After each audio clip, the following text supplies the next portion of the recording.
না, ওই আবহাওয়ার ভিতরে আপনার যখন গেছিলাম তখন দেখছিলাম যে আবহাওয়াটা খারাপ না ভালো। তখন অনেকগুলা ভিডিও করলো, পিক দিলাম, ভিডিও দিলাম। অনেকদিন যাওয়া হয় না নদী পার, একটা নদী পাড়ে গেছিলাম ওই সময়। তারপর দেখলাম যে আবহাওয়াটা খুব ভালো, এজন্য কিছু ভিডিও করলাম।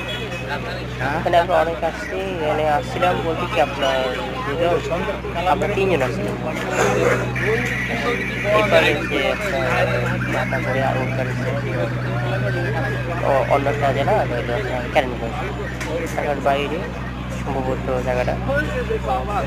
খারাপ না, মোটামুটি ভালো। এই প্লেসে অনেকবার যাওয়া হয়। দেখি এই প্লেসটা আমাদের কাছে ভালো লাগে। তারপরে দেখলাম হঠাৎ করে একটা নৌকা আসতেছিল, তখন নৌকার একটা ভিডিও করছিলাম। নৌকাটা স্লোলি ভেসেছিল, একেবারে নিস্তব্ধ, কিন্তু শব্দ নাই, ছোট্ট দিন আসছিল। তখন আমরা এটার একটা প্লেস নিলাম, তখন ভালো লাগে, ভালো লাগে। ওইপারে অনেকগুলো রিসোর্ট আছে, লোকেরা ঘুরতে যায়, রিসোর্টগুলো অনেক ভালো। মোটামুটি হাতে লাগালে খারাপ না, ভালো। কেরানীগঞ্জ দিকে ওইদিকে জমিগুলো ভালো, খারাপ না।